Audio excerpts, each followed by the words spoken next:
This is Wisconsin Sports on the Go with Trage, your place for all things Wisconsin sports. Now, your host, Trage. How we doing, everybody, and welcome into Wisconsin Sports on the Go with Trage. I'm your host, Trage, as we come back here on this Wednesday, October 29th. Goodness, we're already at the end of October, getting into November. Tons of stuff. There is a boatload of things to tap into tonight during the show. But first and foremost, I hope you guys are enjoying your Wednesday so far. I hope you guys are enjoying your night so far. Maybe your ride home, whatever it is, coming home from work tonight here. You get to tune into the show here. Love to have you. Make sure, if you want, to text into the show. Let me know your thoughts. Wisconsin sports, Badgers basketball, men's basketball, women's basketball. We saw them in an exhibition game. Football, Packers. We're going to talk Packers here right off the bat. So we got Packer talk to get to tonight. If you want to talk Packers, text me. Brewers, anything in between, hit me up. 715-990-4914. That is 715-990-4914. Text me your opinions, comments, anything like that. I'd love to get you a shout out here on the show tonight. We have tons of stuff to dive into. It was a fantastic weekend for myself, so hopefully you guys enjoyed your weekend. It was a fantastic weekend for me. Like I said, Badger hoops, Friday night exhibition game. We're going to get to that. Badger football, we're going to get to that game against Oregon where it was weird because they lost, but we felt better, but we still don't feel good. So like we're kind of in this weird zone right now with Badger football. We're going to get to that here with Christian later on. We got some Brewer talk to get to later on here in the show. Some Bucks talk with Kyle later on in the show. But right off the bat here tonight, I got my man over here. Ummer is on tonight there with Coast to Coast Packers. Ummer is here. Ummer, how we doing? Wednesday, right off the bat. I don't think I've had you right off the bat ever on this show here tonight. So how we doing on this Wednesday? You get to be a part of the intro right off the bat here. I'm great, man. I'm great. I'm not gonna lie. So Wednesday is a whimsical Wednesday, winning Wednesday. I'm hyped, man. Winning Wednesday. We were pondering this before the show started. We were like, yeah, I was trying to what are we gonna say? It's a happy hump day. That's what it is. It's a happy hump day because the Packers won. That's why Drake has a show, and I'm just a guest, man. That's what it is. So, but no, it's awesome. It was a real good experience. I was actually at the game. My cousins actually have club seats, so we were able to really enjoy the game. 30-yard line, was able to see many of the scoring by the Packers on this side. So all in all, absolutely amazing experience. I think I must have met – it was so many Packer fans there. It was crazy. It was to the point towards a home game where Rodgers even said that he had used a silent count on offense at home. So I'm like, you know what? As always, Packer fans, we always show up. Majority, if not all, the Steelers fans were pretty chill, pretty cool. Like I said, we had a really great time. Atmosphere was amazing. First half was a little bit here and there, a little bit up and down, but then they came back in second half. And I hope that if you remember in 2023 when the Packers played the Steelers, it was right during the Steelers game where at the end of the game, Jordan Love really turned it on, and at that point on, he kind of went on this like streak, right? He went on this like real crazy heater. I'm hoping that the same thing will happen now because in that second half he came on and he didn't miss. He went 20 completions in a row, and he looked like the Jordan Love of 2023. And man, if that guy's back with Watson coming back too, league needs to watch out.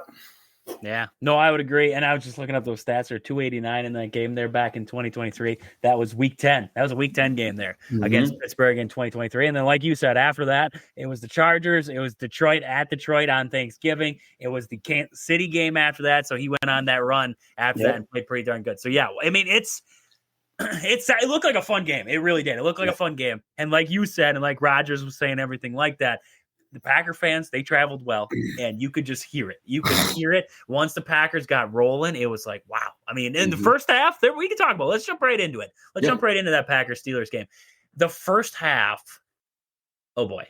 I was like, it's all going in the wrong direction.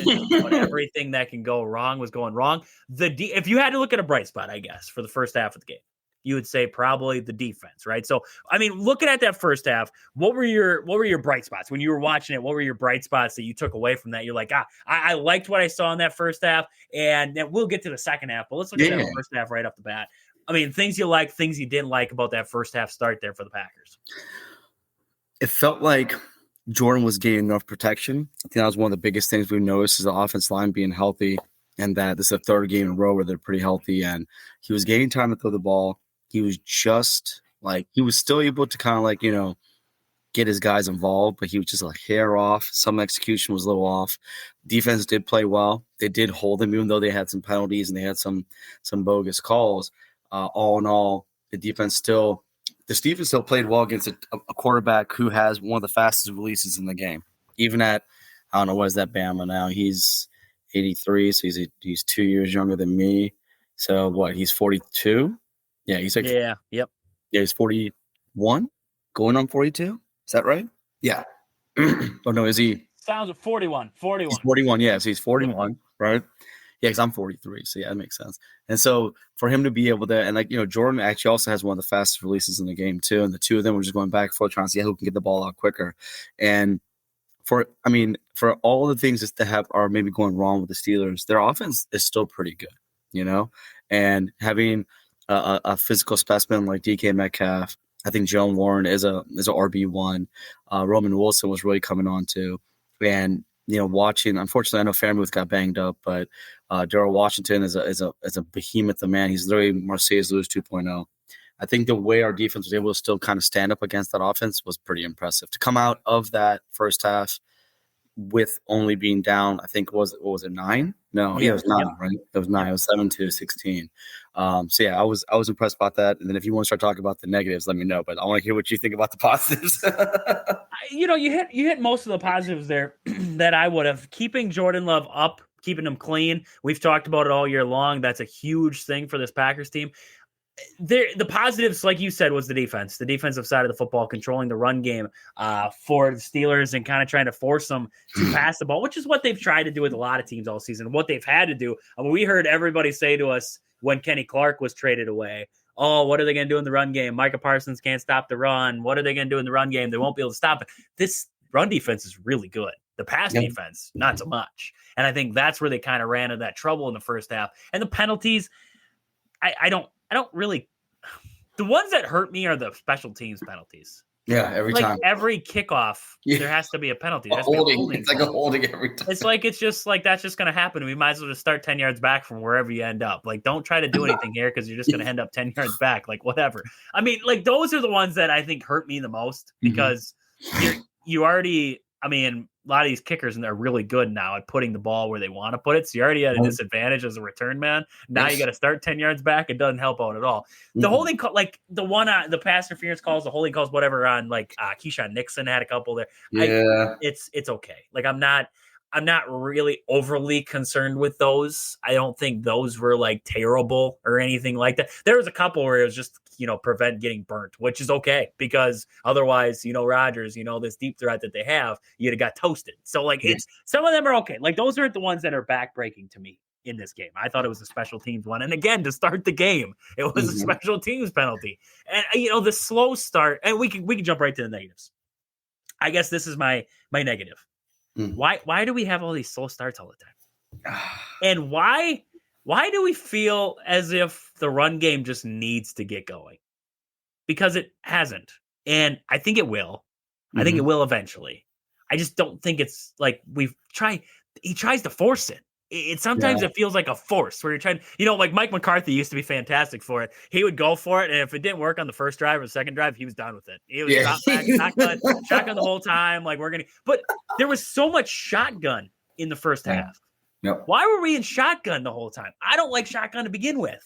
And you're running Jordan Love in shotgun the entire time. It's like play action's an afterthought. And we're running shotgun the entire time. And then in the second half, then you make your adjustments. Well, don't you strip the first how many plays of the game? Like, don't you want to go into a game and figure out what works? You shouldn't have to take a whole half of football to figure it out because like we saw last year in a Vikings game or a Lions game, you go down by a boatload of points. And then in the second half, you get adjustments, you get better, but now you have to try and scramble back. Well, now your run game becomes even more irrelevant because you're behind. So you have to just throw the football solely. So I guess is my still worry is that the slow starts are still there for this Packers team. Now they were able to overcome it like we saw in this one. They were fantastic. But that would be my worry, I guess. My biggest concern, I guess, coming off of this first half. Well, I mean, what was your biggest concern? What was your biggest, I don't know if you want to say worry, but like you're bad coming off the first half? Because the second half, there was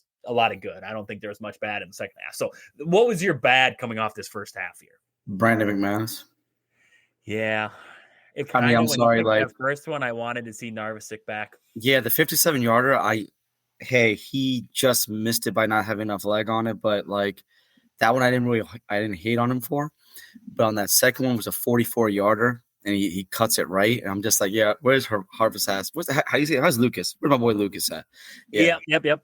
Where's Lucas, man? Because Lucas, I understand he was indoors. I get that. And, he nailed some pretty good field goals in those games. But at the end of the day, he just, I don't know. I'm not giving up on McManus because he was our savior last year.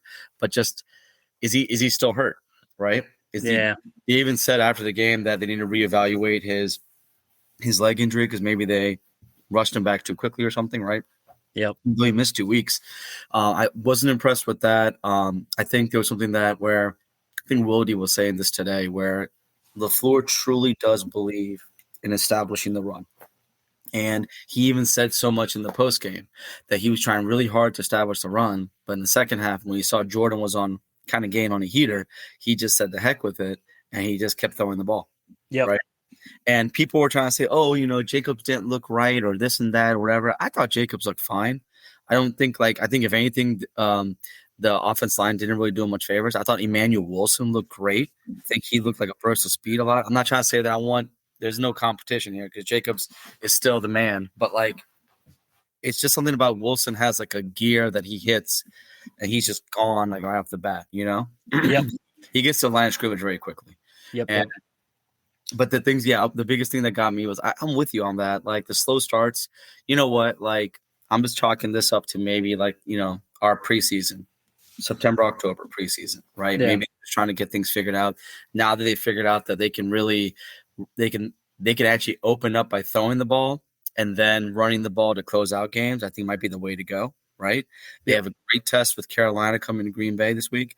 And I think that's a team that actually you can run the ball on. But I think, again, you let Jordan cook until you can't cook anymore. I think people really underestimate the value of Christian Watson. Oh, yes. I love yes. Golden.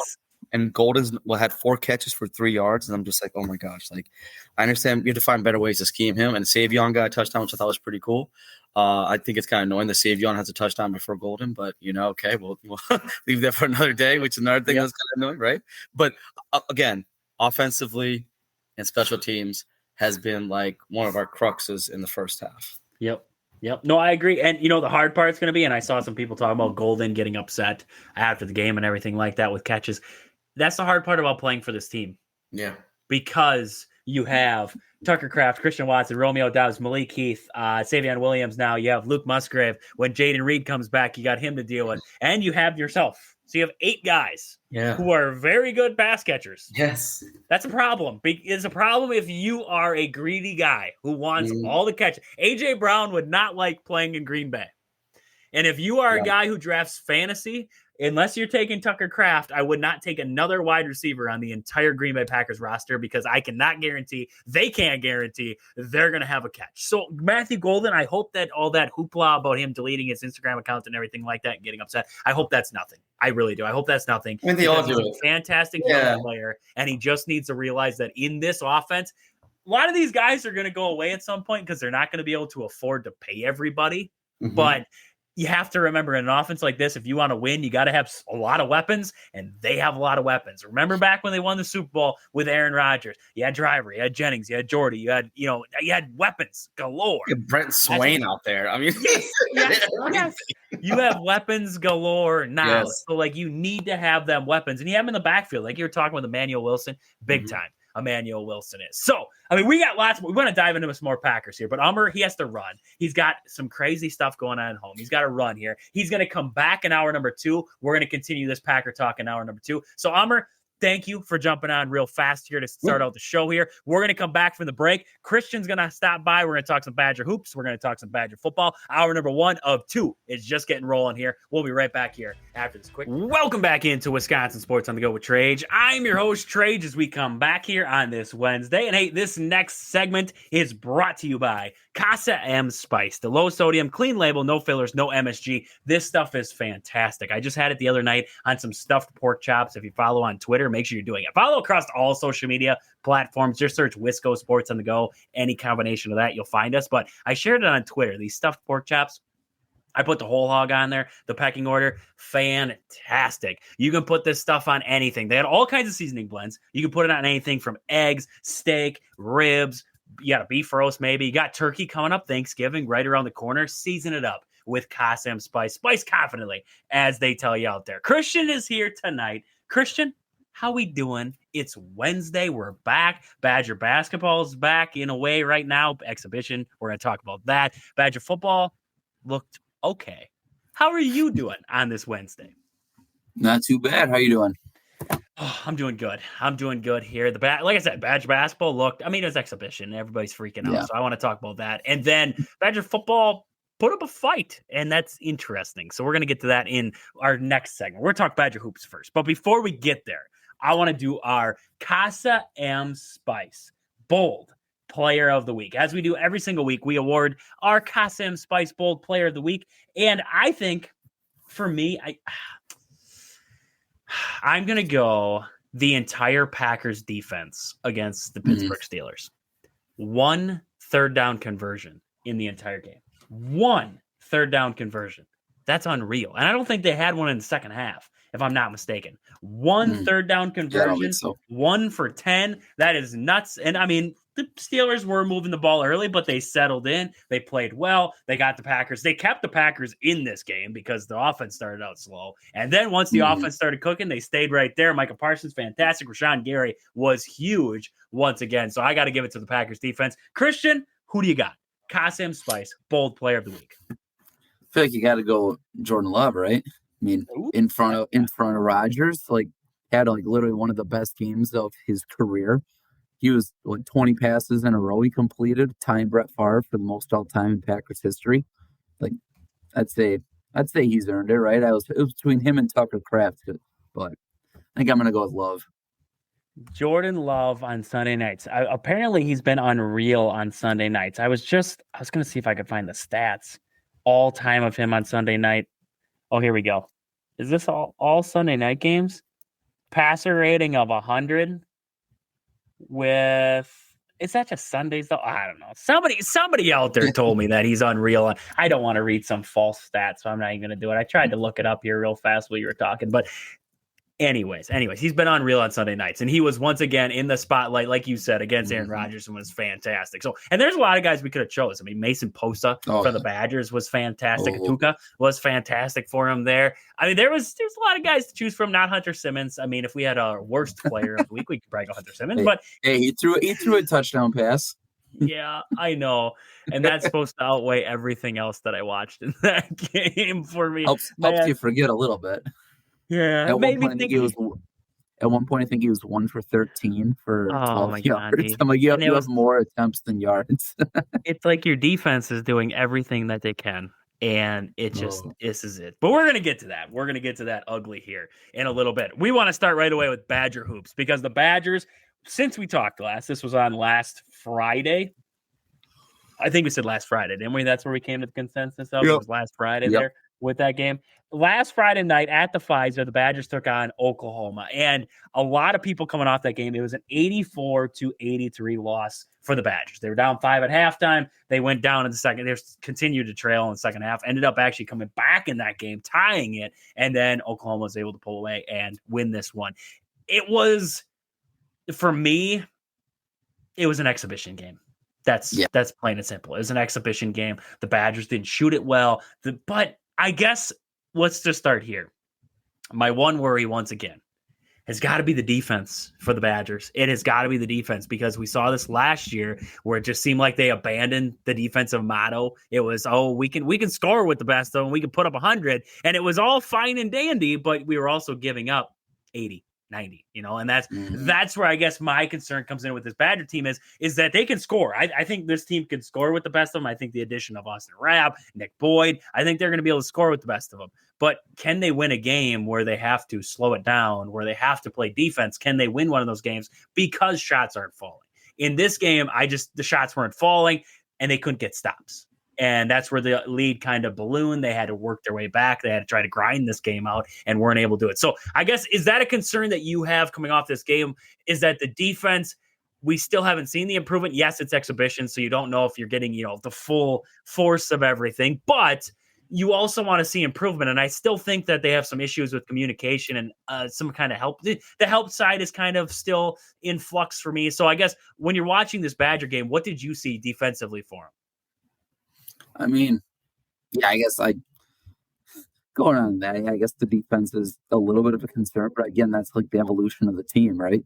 They don't run the swing offense anymore. They don't, wait until the last second of the shot clock to shoot and then play really good defense on the other end of the floor. It's let's get some possessions, let's get some shots up. Let's, what is the most efficient shot is, from three.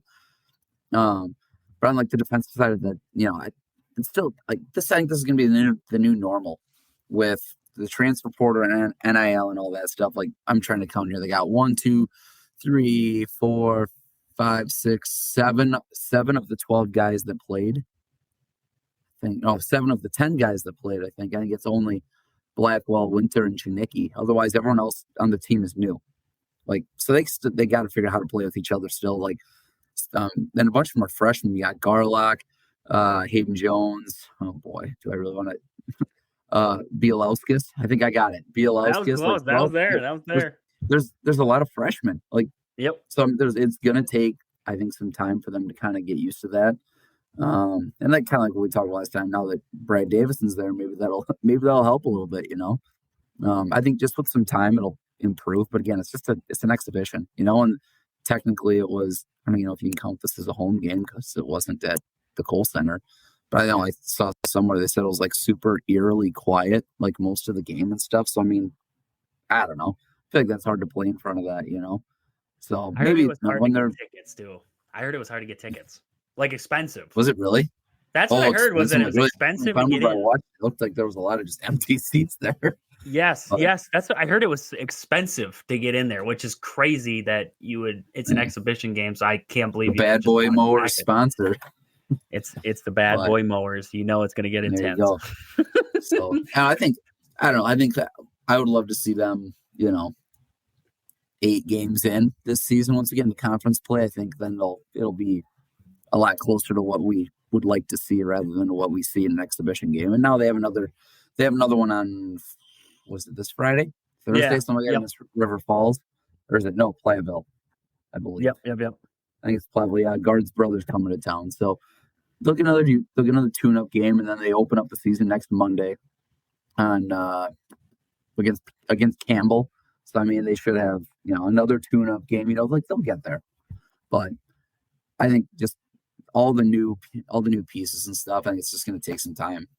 Yeah, and it definitely improved first half to second half. And it does go to show that Oklahoma was hitting shots in the first half. I mean, you look at the stats, 62% from the field and 66% from downtown. They are 8 for 12 from 3 in the first half. Then you put that into comparison to what the Badgers were doing in the first half, 3 for 14. Well, there's your disparity right there. The Badgers weren't able to find it from the arc, and that's where they started to settle. And I guess that would be my worry if you look offensively, is we saw it with this Badger team. We've seen it last season, maybe even a little bit the year before, is that the inside presence, and I think they have it now. I just think sometimes they go away from it. Austin Rapp sometimes likes to work his way away from the basket. Same with a guy like Nolan Winter, where you want them to stay down on the block, get something going to the rim. And I thought they did that better in the second half. And I thought that was a lot of, there's 2 guys that I credit with that. John Blackwell, it always seems like when the Badgers are struggling, and this is John Blackwell's career with the Badgers, but when they're struggling, he always seems to find an offensive rebound and a putback. Yep. He seems to get dirty on the glass when he knows they need a bucket and they need something. And he always gets dirty on the glass. Him and then Nick Boyd. I thought Nick Boyd was fantastic getting downhill in the second half. First half, and I think he had he goes at 1,000,000 miles per hour. And it's great, but it also gets him into trouble.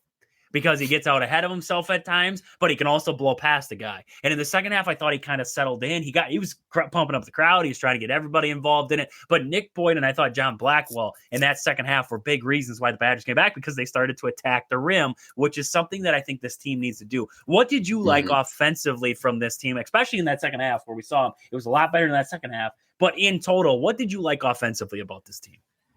I kind of like the aggressiveness. Like you said, Boyd's going to be one of those guards and we already know what we have in John Blackwell, right? Get to the rim, get to the rim, get to the rim, right? And I think Boyd's a lot like that too.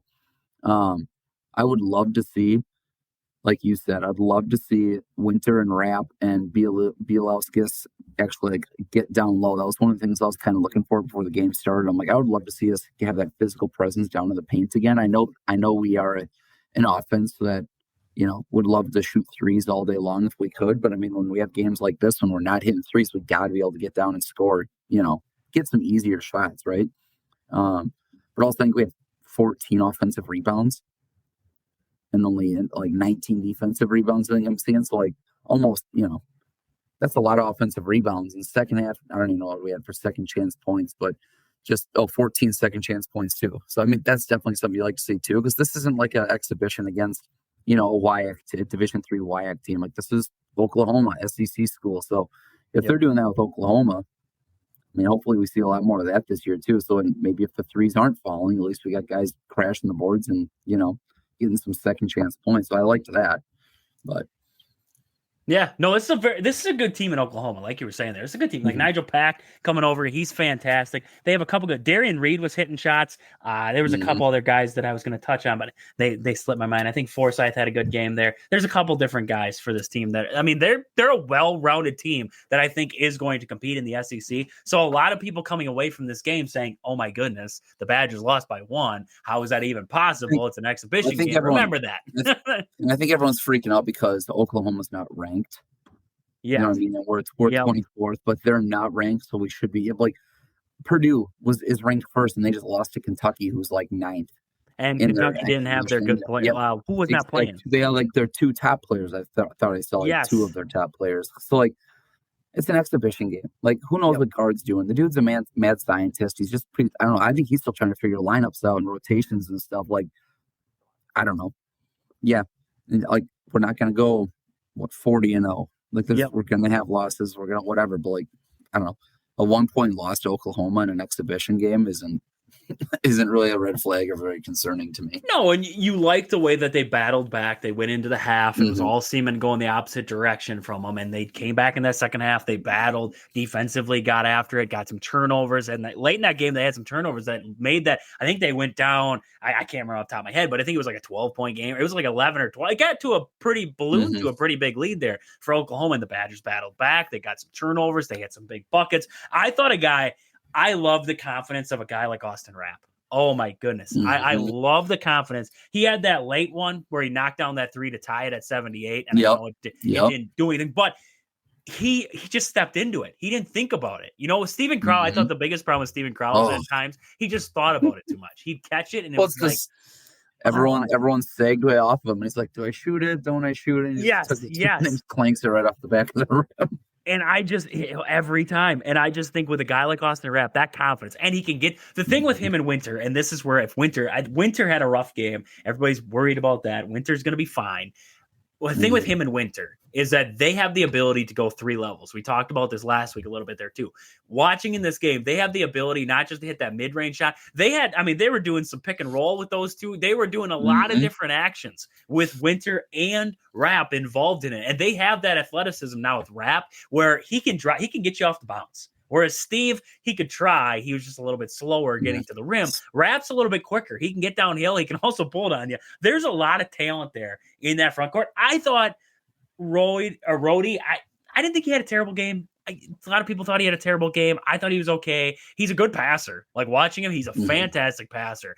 I thought he got a little ahead of his skis at times. He was trying to force things, which I think they had a lot of in this game where they were trying to force some passes that weren't there. I thought that's where they got themselves into trouble. But all in all, I thought the front court played decent, and I was surprised.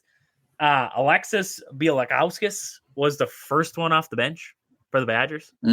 I was surprised with that. They love him. They like him. And he's a solid dude. And Will Garlick, I was yelling at my TV screen because he's got this little guard on him, and it's like, get back in the post. He keeps coming out trying to set ball screens. And I'm like, if I'm Nick Boyd or somebody else, you got to be the floor general. Be like, get down there. You have the mismatch. Get away. Right. I don't want these guys to switch. I want you to stay down there. I thought there was moments like that where they could take advantage. And I still think they can, especially having guys like Winter and Rapp who can beat guys off the bounce. It's going to be hard for teams to do rotations, like trying to rotate on guys because they're going to run into those kind of issues, matchup nightmares that they don't want to deal with. Because John Blackwell, he's good in the mid-range too. So there's a lot of weaponry that I think this team has that we didn't get to see in this game because I thought they were just cold.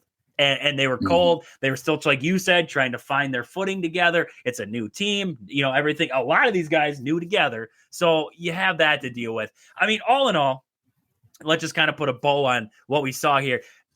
Just your final impressions of what you saw from this exhibition game as we move forward. I mean, we're talking next week. We're already talking Badger basketball being back against Campbell because that's November 3rd. Oh my goodness, we're at the end of October already. Isn't that wild? I know. Oh my goodness gracious. Time flies, man. Holy cats, we're at the end. November 3rd. So next Monday, the Badgers will be opening up against Campbell. So that's, wild to think about that next Monday we're going to have college basketball back. But anyways, final bow on it. Wrap it up. What were your final impressions on that Badger game? Just give me your quick hitters. Number one, I'm just happy Badger basketball is back. Number two, take it with a grain of salt. It's a scrimmage. It's an exhibition game. Whatever. I think they are going to be just fine. I think they have depth, and that's what I like. Well, he played 10 deep today, or not today? Yes, He played 10 deep, and Will Garlick and Hayden Jones are the two. I'm kind of like, but that's because they're true freshmen, right? But Bielowskis and Jack Janicki and Braden Carrington, I don't know. They looked good to me. I think they know it looks like a team that has players that know their role. And let's just hit some shots and we'll be fine. Right. Nick Boyd came in to score the ball. He went 6 of 17. I don't think he's going to be that cold every game. Right. So I don't know. I think we'll be fine. I think we're going to be right there in the mix for the Big Ten regular season, but we'll see. I am 100% with you. This is a really good Badger team that just needs to settle into its offense. They need to find an identity on the defensive end. I still think they need to find that toughness factor that we've talked about for a couple of years now. I think they need to find that tough, that grit. I think that's something that's going to come with time. I love seeing Brad Davison on the bench. You can see him getting a little fired up there with the refs and everything like that. I love that. I love that energy that I feel like he's going to bring from a coaching aspect on this team. I think John Blackwell and Nick Boyd are going to be a really fun backcourt. I think it's going to be one of the best backcourts in the Big Ten, if you ask me. The energy that Boyd brings is like a Brad Davidson, is like a Max Klesman. I think he's going to bring that juice to this team that they've been lacking because you saw it with him trying to pump up what crowd was there. He was trying to pump them up. And it was like, oh, well, there's not much there to cheer. But they were getting, the crowd was getting after them. They loved it. Nick Boyd loved it. So I love to see that. Carrington, I think he's going to be a big time. I think Braden Carrington is going to be your Kamari McGee from last year. He's going to be a defensive guy. He's going to get after it. He's going to be able to bang some threes for you, but he's going to be a hustle guy. And that's how he's going to earn his minutes. And I love that. I love how this team battles. And I loved how they battled in an exhibition game. They were ticked. When you watched him at the end there, Nick Boyd looked ticked off that they were losing that game. John Blackwell looked ticked off that they were losing that game. I love that in a team because they're telling me in a game that doesn't really matter for anything, they're irritated that this is what's going on and they're losing. That I love that because that tells me this team is going to have some drive when they come back here against Platteville. And then when they take on Campbell, they're going to have that drive to just go bury some teams until they go play. They got some big dogs on the schedule. I'm pretty sure. Oh, yeah. That's by design too, right? They could BYU with one of the best recruits in the entire country. They're going to have Villanova on there who's up and coming with Willard there. I know they always have Marquette, Providence. Providence, and then if they win that, they could play Florida. Yep. So, they have some big dogs on the schedule there. So, it's going to be a very good season. And then you get the Big Ten. So, that's the thing. I don't expect this team to stay in the top 25 all year. Don't expect this team to be a top 15 team consistently. If they are awesome, but, their schedule's brutal. That's a good thing. I think they're obviously going to play well enough to get into the Big Ten or into the NCAA tournament. But, they'll be battle tested. They'll have plenty of experience playing tough teams, and I think sometimes that's maybe has been a problem for them because they enter the NCAA tournament, and then all of a sudden they start playing like these higher end teams, these quadrant 1 teams. Not that they don't in the Big Ten, but like their non-conference schedule usually outside of Marquette isn't like amazing. So I mean, and Guarded, that was by design, and Guarded purposely did this to help in the postseason. Yep, and you love that. You love that your coach is trying to get out there, trying to get some good teams on the docket, and trying to get some good resume boosters, right? Hopefully, when you head towards March. So yeah, exactly. You love resume boosters. I think there's gonna be some big ones on here, and I love to see it there. So we're gonna come back. We got some Badger football talk as we wrap up hour number 1. We'll be back here on Wisconsin. Welcome back into Wisconsin Sports on the Go with Trage. I'm your host Trage as we wrap it up here on hour number 1 of the show. Hour number 1 of 2. Just remember that. This next segment here, we're gonna talk a little Badger football. This next segment is brought to you by Foreman's Hardware. They offer you everything from home essentials to farm supplies, house to farm, grills to drills. Foreman's Hardware has got you covered. Visit today in Loyal, Colby, or Medford, Wisconsin. Tell them I sent you. Get 5% off. Nothing better. 5% off your purchase. All your fall supplies. You might need a rake because of all these leaves falling. You might need a rake. Maybe you need to stock up a snow shovel, some salt, anything like that. Get down to Foreman's. Tell them I sent you. 5% off. That's all you need to know. And get involved. Go on the Facebook page. We're doing a giveaway right now. We're doing a giveaway for a gift card to an Ace Hardware. Multiple gift cards. We got multiple different seasonings we're going to throw in there. And the keyword for the week here is impact. There you go. So if you text me right now, 715-990-4914. That is 715-990-4914. If you text me the keyword impact, we'll get you entered into that drawing. You can win a gift card. There you go. That's all you need to know. You get some Ace Hardware gift cards. You can get down there, grab yourself some stuff. So, Christian, we're back here. Christian right now, he's texting me up. He's like, I got to text you over impact so I can win one of them gift cards. That's what he's doing over there. We got to talk some Badger football because this game has me thrown for a loop. They actually played close. 21 just to like 7. last year. Yeah. Which, like, here's my question. Here's got to be my question for you. Why does this team show up when they play a team like Oregon and they can hold a team like Oregon to 21 points in Eugene, not like it's in Camp Randall again. This is on the road to 21 points. But when they play Iowa at Camp Randall, under the lights, on homecoming, a game that you prepared for a year, you get trounced 37-0. Explain that one to me, because Iowa they like to run the ball, and the run defense is good. The quarterback play for the Badgers stinks, but they throw a lot of interceptions against Iowa, give them good field position. Like, what happened? What is going on with this Badger team? We get this kind of play on the road at Oregon, but we get that kind of play at home at Camp Randall. I don't know.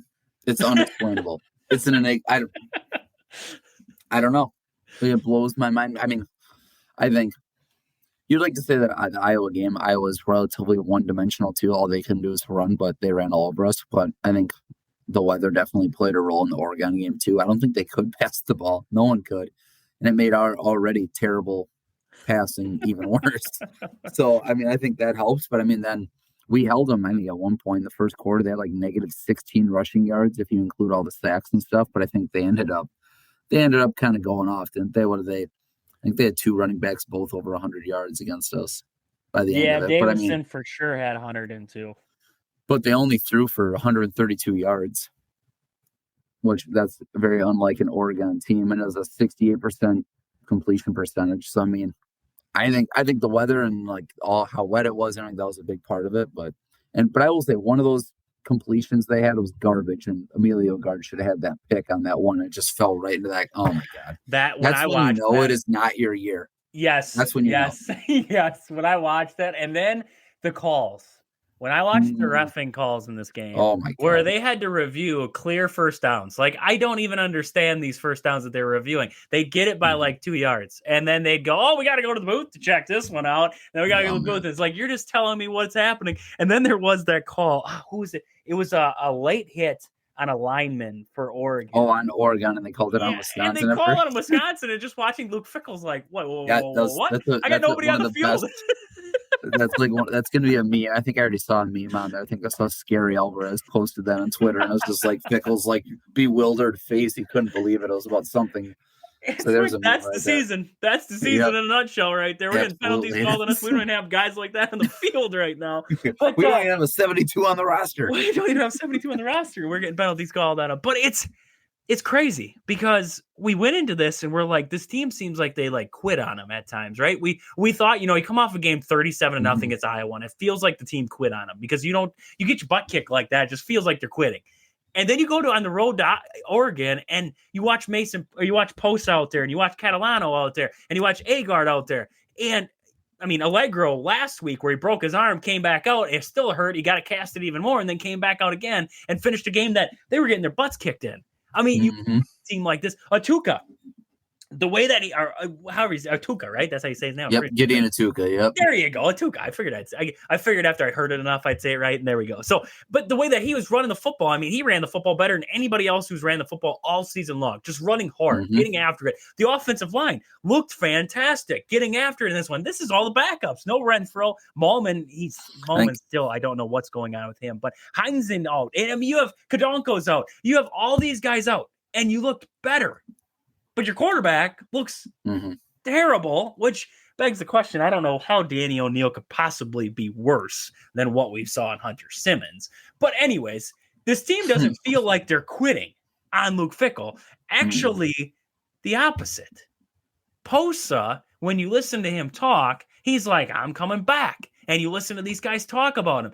And it's almost like the locker room's still behind him. The fans aren't. I can tell you that much. Fans aren't behind Luke Fickell. Not. But it feels like the players are. It really does. Like the more and more that I listen to these guys and see these guys and hear about these guys talking and watch them play, it feels like there's more guys behind Luke Fickell than not.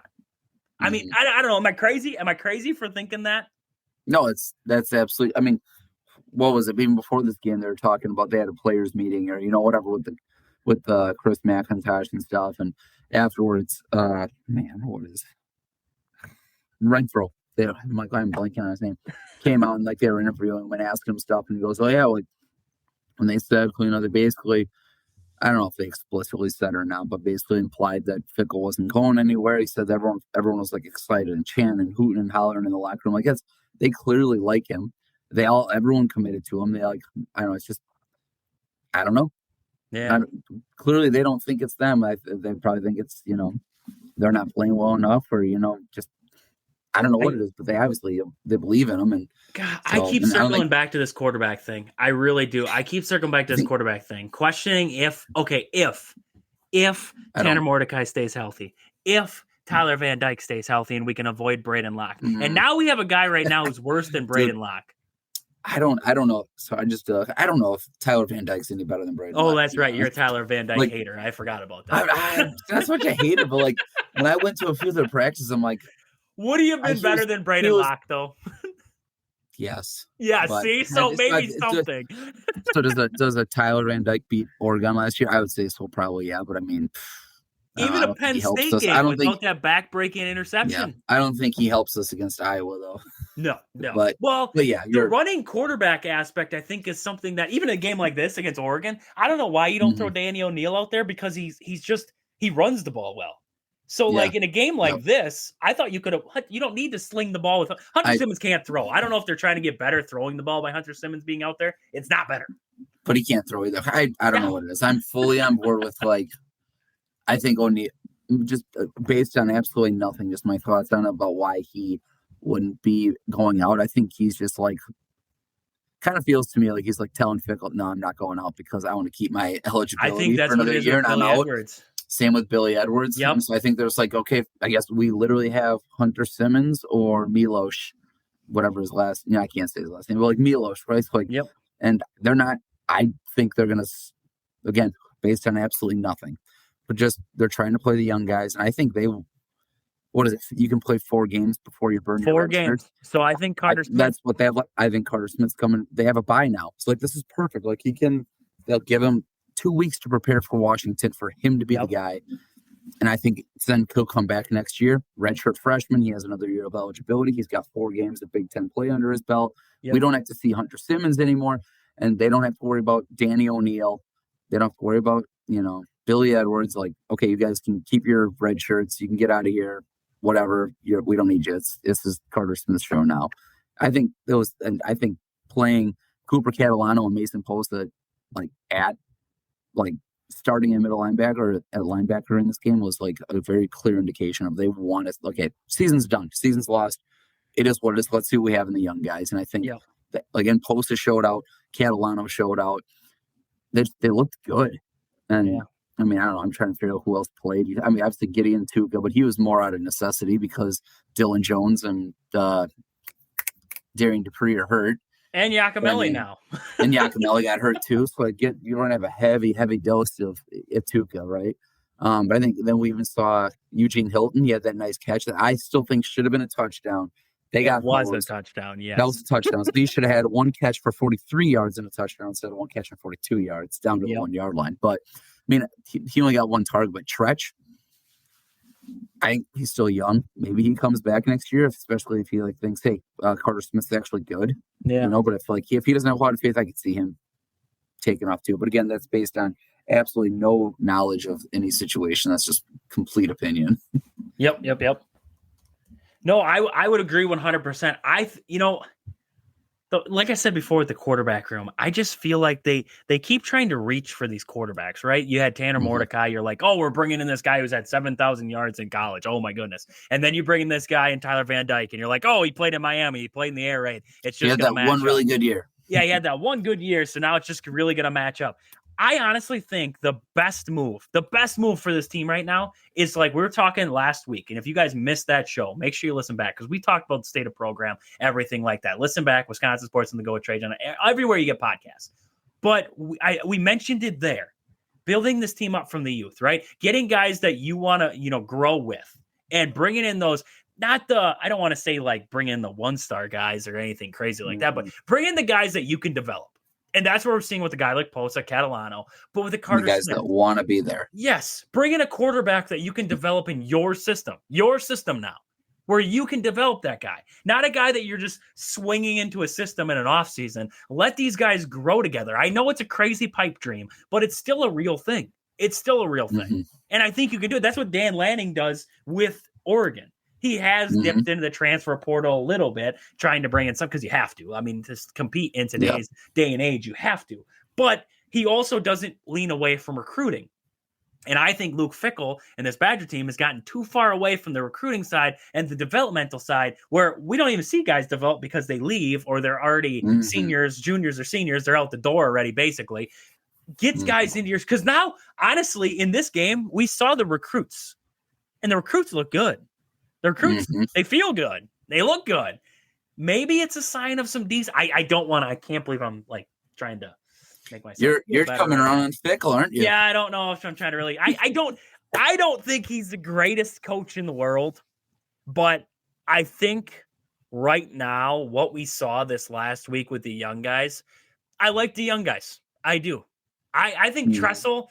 I don't know if I really like Tressel's defense at times, but honestly, Tressel's defense is about the only thing that's been a bright spot in games for the past 3 years. So Tressel might be the only one that might be safe for me. Jeff Grimes, I don't know what he's trying to run out there on offense right now. I don't know if Jeff Grimes is even the right fit for this offensive, what they want to do on offense, but also he was tossed into it a little bit late. I don't think they got the guys in that he even wanted in this offensive scheme. So maybe it's an offseason where now you have Carter Smith, like you said, play him in the last 4, see what he can do, work with that kind of thing. I kind of like the look of what this team could be moving forward as long as these young guys stick around, which listening to Mason Posa, he says they're staying. So, I mean, they're there for good. That's what he said. I won't believe a single person with anything they say anymore until they're on the roster, but. Well, we'll see. So, the whole Jeff Grimes thing, I mean, maybe it's a case of he doesn't have guys that fit his scheme because we have leftovers of the haphazard era. Because when Longo came in, we didn't have the guys for that. So it's just like when you're constantly changing schemes like that, like you're always going to have guys that personnel that don't fit, which sucks. So I don't know, maybe is it because he just didn't have guys that fit his system and his offensive line was barely being held together? Like there was 4 quality starters at any given point all year, or is he not the guy? But I mean, if they are truly getting that $30 million that, is getting floated around, from McIntosh and everyone else, well, you have the quarterback. right? And Carter Smith, hopefully. And like, you got Posey, you got Catalano, you got like essentially your building blocks, right? And then if you do need to, throw them a little money to make sure they stick around, I mean, based on what you hear, what you see on social media, it doesn't sound like you're going to need to. Especially a guy like Catalano, like, dude wants to be a Badger. It's just like Hunter Wohler, just like going to basketball, Max Klesman. He didn't like the money was secondary. He wanted to be a Badger because he grew up cheering for him. Obviously, Mason Post is a little bit of a different situation being in New Mexico, but I think he's a loyal guy, and I think there's a reason he committed to Fickle. So I don't know. I was fully on board the fire Fickle train. I could not believe they couldn't, but now I'm like, I'm kind of just resigning myself to the fact that he's not going to be gone. So I'm just trying to make peace with it and try to look at the bright side of it. Like okay, he's there. He obviously has a few really good looking recruits in this upcoming class, which is looking a little shaky now, right? Yep. But from what I've been hearing, seeing, all that, if Fickle's around, there's a decent shot they hang on to him, right? Which, I mean, so obviously they believe in him, bring in those guys, and I don't know, maybe if he does have enough financial support to like get guys in the portal, we can actually compete with, some bigger schools rather than having to get Lance Mason out of like Missouri State or wherever he came from, right?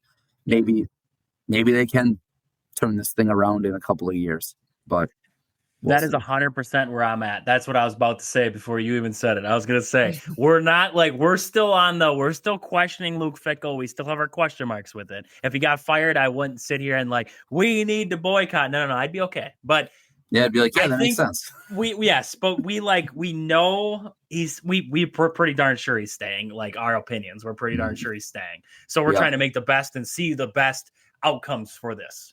And we can kind of see some good. So why not embrace it? At this point, why not embrace the good that we see and just try to run with it? And that's kind of what we're doing here. I agree completely. A lot of youth, a lot of good. We have bye week coming up.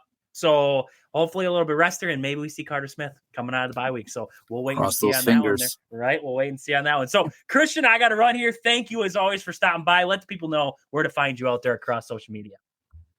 Find me at Christian Boardman on Twitter and everything else, and at the Badger Backer. You got to check him out. Badger Backer there. He's got a lot of great articles. He's going to be covering Badger hoops coming up here, Badger men's basketball. Women's basketball is going to be kicking off. They say they're going to be good. He's going to have to cover that if they're good. He's going to have to get in on that. We got Badger football. Who they all are.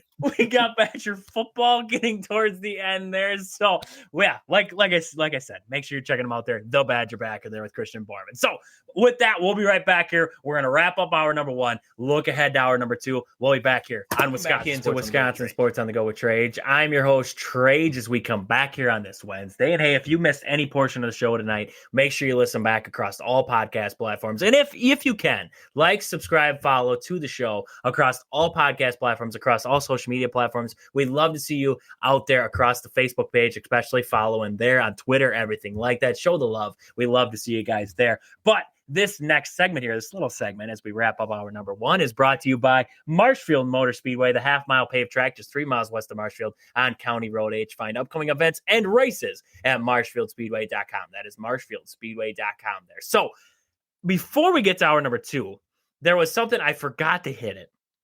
And it just came across the news feed a little late. As you guys know, the show's pre-recorded, so I wasn't able to it's not like it's Wednesday. It's Tuesday here when we're talking. But Elijah Gray was dismissed from the program.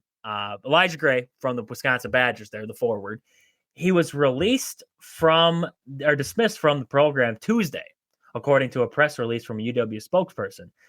It says Gray's dismissal came as a result of events preceding his enrollment at the University of Wisconsin. Due to privacy laws, the university couldn't share more details at the moment. So an interesting development. We will see what kind of comes of it there. But the Badgers will be one man down as they get into this last exhibition game where they're going to be taking on Platteville there and then looking ahead to their first game out there against Campbell. So we'll see kind of what shakes out there with the roster here moving forward here. But with that, we're going to roll into hour number 2. That's the end of hour number 1. We're going to roll into hour number 2. We'll be right back here on Wisconsin Sports on the Go with Trage. Almer is going to stop by again. We're going to talk a little bit more Packers here on the backside of the ad break. We'll be right back here on Wisconsin Sports on the Go with Trage.